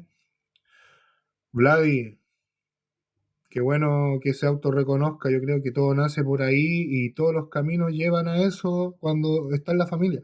Si para los que son es fácil identificarlos, para los que no, el tema de las razas. Se han hecho exámenes bioarqueológicos, ya no era necesario sacar 200 cuerpos, pero lo hicieron. Y se han hecho muestras. Y se le han hecho muestras a gente más antigua y a gente de ahora. Que son nuestra familia, nuestros abuelos, toda la cuestión. Hay una continuidad. Somos toda la raza humana, aparte. Ya, pero está la continuidad genética andina y sobre todo ya con la influencia del clima en esta zona. Desde el Molle en adelante, incluso antes, se sabe. Entonces, obvio que hoy en día también estamos con influencia de otros lados, todos. Nos preguntaban, y yo creo que aquí podemos ver lo que alguien preguntaba antes, ¿por qué habían tan pocos diaguitas? No habían pocos diaguitas, habían hartos. Habían hartos, pero hubo peste, hubo procesos de colonización y hubo procesos de resistencia. Los bailes chinos fueron ilegales hasta la separación de la iglesia con el Estado, hasta 1897, hacer esta tradición, que hoy día es patrimonio de la humanidad, era delito. Pero se mantuvo a la colonia, ya se mantuvo al Inca, la palabra chino, y esto lo voy a relacionar de ahí con los estudios internacionales, para eso sirve. Son una muestra también de esta tradición que Roma y veo chino y no hay. Un europeo esto lo ve como algo pagano, ¿ya? Y cada vez más, y tiene razón. ¿Por qué? Porque no es de la espiritualidad y está registrado en varios lados. De todos los pueblos originarios hicieron eso. O sea, después, en la actualidad, ir adquiriendo una tradición, una fe, no te quita tampoco tu condición de indígena, pues si están casi todos, por eso te digo, los pueblos permeados por cuestiones del mundo moderno, porque ahora no vivimos en una isla. De hecho, la globalización apuntó a eso, esfuerzos millonarios de las potencias y de las corporaciones para meternos en la cabeza durante décadas que toda la humanidad es igual y somos todos iguales y la aldea global y el ciudadano del mundo, un políglota sin identidad y por ende sin raíces, y por eso pecho frío, llorón. Nosotros no somos así, somos de aquí y tenemos claro también que para quedarnos aquí tenemos que conocer nuestra historia. De eso se trata también. La identidad se nutre con esto. Como digo, mi abuelo eran dirigentes de la reforma agraria, de la época de los cordones industriales, de las nacionalizaciones de lo que hoy día quieren vender, que son los minerales Codelco, lo que ha sido el sueldo de Chile. Ellos inventaron esas palabras. Y yo escuchaba gente que critica y los trata de terroristas. Bueno, los viejos, ninguno era terrorista. Era gente que pensaba con un sentido comunitario. La herencia de comunidad es indígena. Eso viene hasta de la construcción filosófica, de la cosmovisión y de la relación con el entorno. La diferencia entre el chamán y el filósofo, eso también se aplica en el mundo diaguita. La comunidad, ¿ah? El grupo. Nadie vive solo, no puede vivir solo. Y eso hoy en día está en crisis, ridicularizado por personas que le conviene mantener a la gente dividida y separada y peleando por migajas porque la opulencia, los lujos se los llevan ellos. Y esa es una realidad evidente que hay diferentes índices o indicadores para demostrarlo, ¿cierto? Uno puede ir a todas las instituciones, vamos a la iglesia mormona, la más rica del mundo, ¿qué pasa? Se han encontrado redes de pedofilia, de tráfico de personas, lo mismo. La Iglesia Católica, 500 años haciendo eso. Vamos a los partidos políticos, ya, gente presa por recibir plata de las corporaciones, las colusiones. O sea, esto es una construcción de caleta de años. ¿Ya? Se mezcla directamente porque son formas de ver la vida distintas, ¿no? Al indígena se le ha aplicado distintas estigmatizaciones en la época. El indio curado, el indio terrorista hoy en día. hay un componente étnico claro en la aplicación de las leyes de seguridad interior del Estado en Chile y en toda América. Los defensores ambientales justamente son de pueblo originario y es porque una herencia, si el indio sin la tierra no existe, no existe. Ahora que se creó la categoría de indígena urbano, está bien, si los cabros están en la ciudad, están estudiando, todo lo que queráis, pero es la tierra la que te hace indio. Pues, entonces a eso quería llegar también cuando hablan de los aspectos físicos de las personas para ver si son o no son indígenas, cuando eso va más allá, que es una cultura. Más allá del aspecto físico es como tú te relacionas o aprendiste a relacionarte con ciertos elementos del territorio al que tú perteneces por tu familia. Astronomía, gastronomía, medicina tradicional, hasta música y baile propio, po, weón. ¿Cachai? Eso es tener identidad registrada en el libro de 500 años en adelante. Po. Si el baile chino, la misma iglesia hace poco, cuando llegó una réplica del Niño Dios de Sotaquí, dijo clarito que los bailes chinos estaban acá en esta zona antes de la llegada de la iglesia. Obvio, obvio, obvio. Así que hoy día hay más de todo, po. Hay más población en todo el mundo. Obvio que van a haber más diaguitas que hace algún tiempo porque han cambiado los estilos de vida, es obvio. Ya, entonces esto va más allá incluso del vínculo, insisto, así directamente, como quieren que la gente indígena sea toda igual. Bueno, aquí llegaron hasta antes que los españoles, los Rapanui. En esa misma época había gente que sobresalía al resto por sus aspectos físicos, musculares, su memoria muscular y su entierro mortuorio. Había gente con remos que son como a los entierros hawaianos, a los polinésicos. Esto es diaguita. Si yo encuentro un viejo con esto, diaguita, lo sé, o similar, por cierto. Pero si lo encuentro con un remo polinésico, con un tren superior que triplica casi a uno de los naturales de acá, o sea, era un gigante realmente, y eran dos, creo, que encontraron en Serena y en el Olivar. Estoy seguro que eran Rapanui. Y eso se sabe que son grandes navegantes, pues si ellos poblaron todo el Pacífico, tuvieron expansiones que también está en su tradición oral. ¿Ya? Moana, por ejemplo, grafica muy bien esa historia. Hasta los Rapanui ya habían llegado a Chile antes que los españoles, o sea, nuestra gente ya era muy diversa. Avia Yala era hermoso, los tejidos, los colores, ya en esta zona no es la excepción.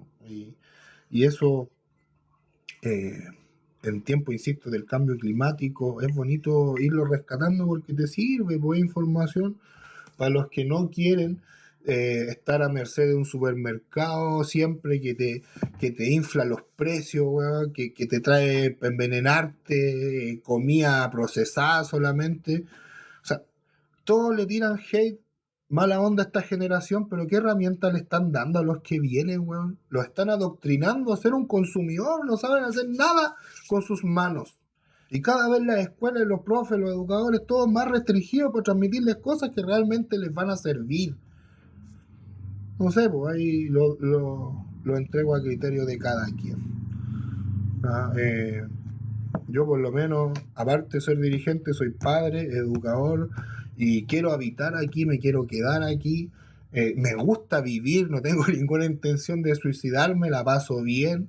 Aprender me motiva mucho, mucho a mis casi 40 años. Quiero seguir aportando también a los que vienen, porque somos en realidad bien pocos, ¿ya? Ojalá fuera más gente, por eso también hago esta difusión, que se sumaran a estos esfuerzos y que nos llegara la resolución oficial. Acá la tengo, después de 5 años tramitando del Consejo de Monumentos Nacionales. Es un logro gigante, gigante. Cuando usted se reconoce como parte de un pueblo originario, hablando del punto de vista legal, según los criterios de la ley 19.253, después puede formar organizaciones. Estas organizaciones pasan por distintas etapas, te piden estudios, lugares, áreas de uso ancestral. Por eso yo o otros no podemos ir a hacer comunidad a otro lado, porque no somos de otro lado, y yo encuentro toda la razón. Po. No puedo yo de aquí de Montepatrio ir a hacer una comunidad Temuco, lo encontraría inmoral, weón. No puedo yo ir a hacer una comunidad Antofagasta, no puedo, no puedo. Po. Si uno, indígena está vinculado a su tierra, ¿qué te deja hacer cómo se llama la legislación para ejercer tu libertad ya, de asociación? Se llama justamente asociación indígena. Y es muy distinto a una comunidad o una asociación indígena justamente por esos vínculos territoriales. ¿Ya? Ojo, hay excepciones si tú sois de una familia que fue trasladada forzosamente. Así, todo es también contexto, ¿cachai? Sentido común. Hay familias que tienen el respaldo de estudios etnográficos que fueron trasladados forzosamente en la época colonial o en la época pre-inca que viene con archivos coloniales. Es decir, la familia, tanto pueblo aymara, trasladada forzosamente a un territorio atacameño o por ahí, no sé, o comunidad picunche, trasladada a al Choapa o a la quinta región. Bueno, eso existe, existe. Pero cuando no, son las comunidades de las familias que han vivido ahí por generaciones, ¿ya? Las que vienen desde esta época, cuando ¿cómo se llama? Los españoles tuvieron que arrancar porque los dieguitas quemaron La Serena y se conformaron los bailes chinos conocidos por ellos como caciques, que expresaban su espiritualidad, ya la continuaron en la ilegalidad, de ahí venimos nosotros, de los que hicieron comunidad agrícola en la época de la propiedad privada. O sea, el auge del neoliberalismo está en el Código Civil de Andrés Bello. 1840 y tanto, el primer venezolano que trajo la derecha chilena, Diego Portales, para hacerlo rector de la Universidad de Chile y para que redactara legislación como el Código Civil que sigue vigente hasta hoy. ¿Ya? Para que vean ustedes que la élite chilena siempre andaba buscando extranjeros, trajeron a un venezolano. La derecha hizo Chilezuela. Diego Portales, derecha. Es racista, completamente racista. No supo qué hacer con las comunidades que ya existían, no las pudo eliminar. Estamos hablando de más de 2 millones de hectáreas en ese tiempo en propiedades sucesorias familiares de la época colonial. En la actualidad queda cerca de 1 millón, yo creo que un poquito más, de hectáreas en sucesiones familiares. Todo eso puede estar en los planos del Ministerio de Bienes Nacionales y en los museos, en el Museo Historiográfico Militar. ¿Ya? Sí, oye, los ejércitos han estudiado mucho este tema también, pues si el territorio es para hacer guerra, por algo hay un grupo especializado de asesinos del ejército que se llama Lautaro. ¿Ah? No tienen ahí no, no, a los bravos. Y en el norte igual, en todos lados. Nosotros recibimos la herencia de estos viejos, la inspiración, el ejemplo de forma pacífica, pero no por eso blandita, no nos tirita la pera para decir que hay años que se han robado petroglifos, que hay años que han desarmado pircas, que han roto cercos vivos, marcados en la etnohistoriografía, ¿ya? De nuestro pueblo como herencia ancestral. Los petroglifos eran lugares donde los indígenas iban a compartir su cultura.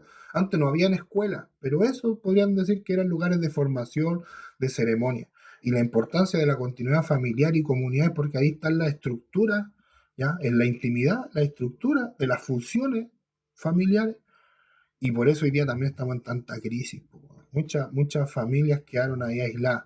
En estos cursos que he hecho en el extranjero, ha habido casos de niños indígenas cuyos padres son analfabetos, que no saben leer y escribir, y más encima hablan lengua indígena. Dice, oye, acá en Chile no pasa eso, no pasa. Yo tengo estudiantes de padres analfabetos, quizás no hablan la lengua indígena, pero sí hay un tema de interculturalidad, porque cuando alguien no sabe leer y escribir, no entiende el código con el que se relaciona el común o la mayoría, porque es un código. Entonces ahí ya se crea una asimetría intercultural. Y justamente en esas estructuras familiares, claro, no sobrevive mucho de la relación comunitaria indígena. Por eso se normalizan cosas en la ruralidad que en otros lados no. No estoy hablando de abuso. Un abuso es abuso en todos lados, por si alguien se quiere malinterpretar, no. ¿Ya? Estamos hablando de sí roles.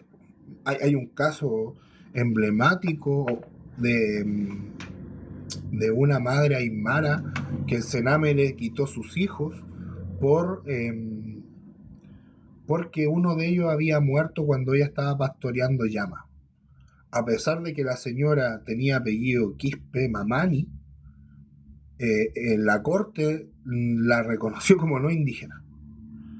La historia es que esta mamita aymara, con sus niños, ya, el más pequeño, lo andaba trayendo en el pastoreo y cuando volvió con todas las llamas se le quedó una.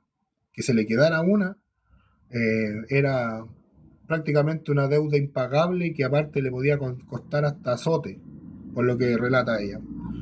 Entonces lo fue a buscar y dejó al bebé en un lado, según cuando volvió, el niño no estaba. El niño se perdió, meses buscándolo, hasta que apareció el cuerpo. Unos cerros más allá incluso pasaron una quebrada, una acantilada, cuestión gigante. Entonces hay muchas dudas de cómo fue este caso y al final a ella la terminaron, fue la más castigada.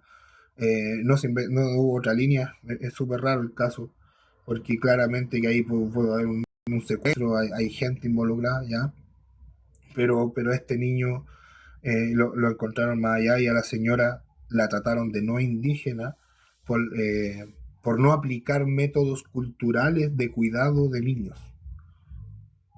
La cultura, pues, aunque tenga los apellidos, tenía apellido indígena, pero lo que la cuestionaron es que no usó la cultura indígena para cuidar a los niños. ¿Y qué hacían los pueblos originarios cuando iban a pastorear? Los amarraban a los niños a los árboles. De hecho, el pueblo de Yaquita tiene una leyenda, Sapam Sukum. Sapam Sukum es el espíritu del algarrobo que alimenta a los niños. Tiene senos grandes, Sapam Sukum. Es una pechugona. Bueno, Yaquita, no voy a hacer referencia, pero puede ser. Vienen de ahí también, de Sapam Sukum. Ella es un espíritu femenino bien fuerte, no solamente en el sur de Chile como la Pincoya. La Sapam Sukum hizo estrago con los españoles, mató a muchos campamentos de hombres también. Es brígida, porque los engatusa también en el Algarrobo y los mata ahí también. Tiene que ver con el cuidado de los niños, de la infancia también. Sapam Sukum. Hay una comunidad que se llamaba así y está la leyenda, está la tradición oral. Cultura, ¿a qué? A amarrar a los niños al árbol, algo con un método cultural. Dejarlo en lo alto, dejarlo amarrado, ¿ya? Porque en lo alto tú donde vayáis lo podéis ver. Lo podéis ir hablando, haciendo señas. Bueno, este caso lo conocí en un curso que estaba haciendo ya. Pasó acá en Chile, en el norte de Chile, y es ejemplo a nivel internacional de cómo la justicia maltrata a los pueblos originarios cuando hay una asimetría en los códigos de entendimiento, en el diálogo, una desvalorización de lo que hace. Porque nadie vio que era una mujer que estaba trabajando para alimentar a sus hijos y que vio una amenaza real en perder un animal para un patrón ya de ganado que probablemente le pagaba una miseria y la abusaba más allá del laboral hasta físicamente. Eso es inquilinaje con pueblo originario, ¿cuánto tiempo? Los abusos a las mujeres indígenas, por algo se celebra el Día Internacional de la Mujer Indígena. Ahí se ven muchas desigualdades. Entonces, también aprendí el significado de la palabra chino o China.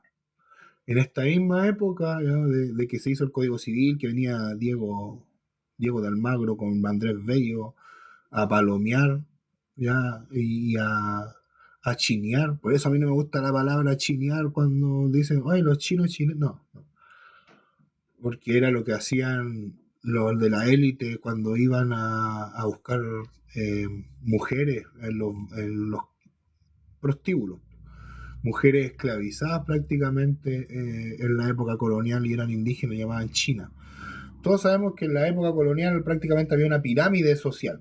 La pirámide social tenía diferentes capas de las mezclas y todo esto. La china y el chino estaban al final prácticamente porque eran la bestia y el macho del animal. Y esta es una palabra de origen quechua, ¿ya? Esto lo aprendí, insisto, con gente de Argentina.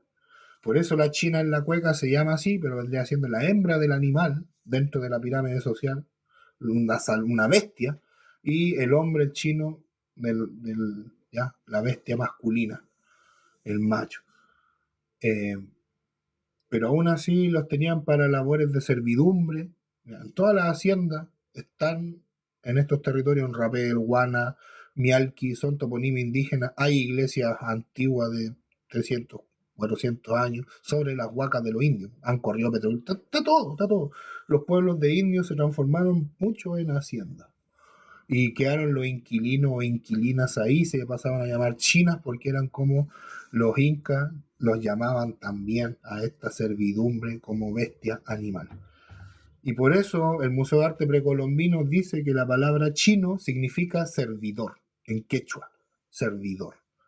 Lo simplifican mucho, ¿ya? Lo ven como algo bonito, folclórico quizás, pero ya sabemos de dónde viene. Así que yo agradezco a los hermanos quechua, las hermanas quechua también, hermanos Coyas, Aymara, que han compartido estas memorias del Tahuantinsuyo y de lo que son el significado de las palabras. Yo soy descendiente de esos viejos chilenos del Valle de Chile que llamaron eh, chinos, las bestias que mantuvieron esto ilegalmente desde 1590 hasta 1887. Cientos de años ilegales, cantando en minas, en pozos, en río, en cerro, en quebrada, ¿ya? Y bailando en círculo, en pareja, con saltos, con pasos, que hoy día son patrimonio de la humanidad. Y cantándole también a la lluvia para que caiga. Vamos a dejar hasta acá.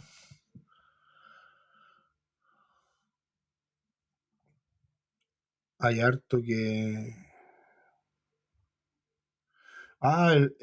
que un puma se había llevado al niño. Sí, esa era una teoría, po. Era una teoría que un puma o un... Pero no tenía huella el niño, po. Sí, por eso era raro, po. También le atribuían a un ave rapaz. No estaba como eso zanjado. Por lo menos cuando yo conocí ese caso, que fue hace hartos años atrás, fue como el 2019, 2020 que conocí este caso. Ya.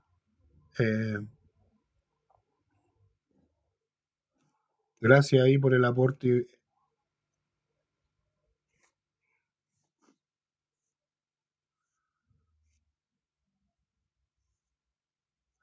No hay más comentarios. Lo vamos a dejar hasta aquí entonces. Teníamos ganas de conversar. Vamos a dejar igual más ratito, quizás nos vamos a conectar porque tenemos que ir a otro lado. Porque le vamos a leer el documento oficial que nos llegó con este decreto que declara Monumento Arqueológico Nacional los petroglifos de Piedras Bonitas, ya que nosotros hemos de verdad trabajado mucho para que lo declaren sitio arqueológico. Así que contento porque esto no lo ha conseguido empresas, municipalidades ni partidos políticos, lo hicimos nosotros desde nuestras comunidades y asociaciones. A eso iba cuando es importante eh, crear un tejido social ya con organizaciones que se formalicen y se atrevan, que no les dé julepe que ser pueblo originario entre tanta fotocopia, cabrón, aquí puras fotocopias, puros moldes, todos quieren ser igual, y se van degenerando, deprimiendo y después les va a dar vergüenza cómo andaban así muchos Pokémon hoy día escondidos, como eran en la época mía y después, ¿cierto? Que se espanta como es la juventud ahora, cuando eran jóvenes eran peores, peores. Aquí hay un dicho que la vaca se olvidó que fue ternera, ¿no? ¿Cierto? Así que yo le tengo mucho cariño y estima a las niñeces y a los jóvenes que vienen, les va a tocar un mundo y un mundo difícil, y por lo menos aquí vamos a dejar un aporte para cuando tengan alguna disidencia cognitiva, alguna contradicción intelectual, cuando busquen algún camino de identidad para su familia, para lo que ustedes hacen, para lo que quieren hacer, desde esta perspectiva cabe todo. Por eso una cosmovisión. Esto sana, esto ayuda a insertarse en un mundo, te da raíces profundas y te ayuda también a llegar a lo alto, como nosotros hemos llegado hasta Inglaterra, Oxford y Cambridge, haciendo investigación y queremos seguir así compartiéndolo, ¿ya? Porque imagínense, tengo niñas que están recuperando el canto de la copla, maravilloso, algo que estaba por lo menos 100 años perdido aquí, hoy día va a renacer la copla, los bailes, están renaciendo también, vamos a rescatar lo que son las festividades por los cambios de estaciones, ya teníamos fiestas de la primavera antes, cosas así. Eso da alegría, pues, y eso ayuda a calmar el clima de inseguridad que vivimos en forma colectiva. Y por eso es importante la educación, y por eso no pueden andar recortando la comida de los niños, porque hay niños que solamente comen lo que hay en la escuela. Po. Un profesor le compra un sándwich a un niño y lo acusan de eh, acosador, entonces ahora cada vez hay más distancia. No nos podemos involucrar, por eso garantizar derechos básicos como la alimentación. ¿No? He visto hasta comentarios de señoras y no, yo he sido testigo de cómo botan la comida. Sí, sí, hay comida que se bota, entonces lo que hay que hacer es cambiar la gestión de la comida por infraestructura para que esta sea almacenada y repartida en lugares donde necesitan. Pues. Si hay muchas familias que necesitan, congelémosle y repartamos la comida. Pues. Pero no la recortís, pues si hay familias no tienen que comer, eso existe en Chile. Pues. Y en la ruralidad, en esta zona, donde están latifundios instalados, campamentos clandestinos de personas. Eso pasa acá. Busquen 300 haitianos la otra vez aquí en Montepatria escondidos que no les pagaban la plata. Inquilinos peruanos, bolivianos que viven en fundos con sueldos de miseria y obviamente chilenos y chilenas que muchos están metidos en droga o por generaciones, tercera, cuarta generación donde hay brechas culturales de muchos que son analfabetos, incluso no tienen ninguna oportunidad y tienen niños. Ahí falta comida, no hay que recortarla, hay que administrarla y apoyarla porque existe. Y por lo menos en este espacio nosotros trabajamos para eso. ¿Ya? Eso, lo dejamos hasta aquí, sin asina, en el Instagram, en todos lados, ahí en el TikTok. Y bueno, si quieren alguna duda, algún temita que quieren que conversemos, desde esto obviamente, ya, si les gustó algo, déjenme un mensaje y le damos una conversación. Ya. Chao, nos vemos más rato.